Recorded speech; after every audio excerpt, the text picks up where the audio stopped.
Telugu Desam party Puttaparthi నియోజకవర్గ యువ నాయకురాలు బడుగు బలహీన వర్గాల ఆశాజ్యోతి పేదల పాలిట ప్రతినిధి పల్లె సింధూరారెడ్డి మేడం గారి జన్మదిన సందర్భంగా పుట్టపర్తి హనుమాన్ సర్కిల్లో రామ్ లక్ష్మణ్ బ్రదర్స్ సోదరులు ఏర్పాటు చేసినటువంటి మరియు భారీ ఎత్తున బాణసంచాలతో పెద్ద ఎత్తున తెలుగుదేశం పార్టీ కుటుంబ సభ్యులందరూ కూడా ఇక్కడికి చేరుకొని ఆనందంగా ఈరోజు తెలుగుదేశం పార్టీ అధికారంలోకి వచ్చిన ఈ 2 నెలల్లోనే అనేకమైనటువంటి పథకాలు గౌరవ ముఖ్యమంత్రి శ్రీ నారా చంద్రబాబు నాయుడు గారు మనం చూస్తూనే ఉన్నాం.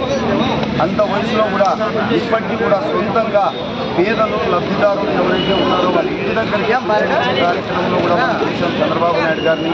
ఇప్పటికైనా తెలుగుదేశం పార్టీ అంటే ఒక క్రమశిక్షణ అనేటువంటి పార్టీ.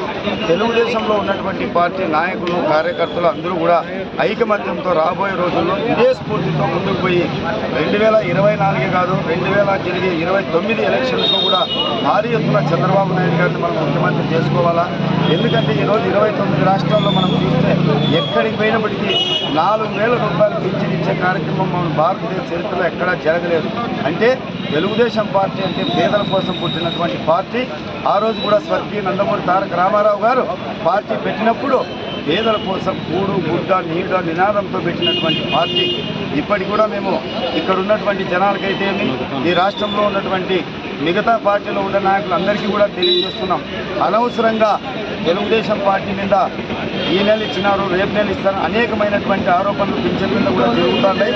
ఇవన్నింటినీ కూడా త్వరలోనే మా తెలుగుదేశం పార్టీ కార్యకర్తల నాయకులు తిప్పికొడతారు.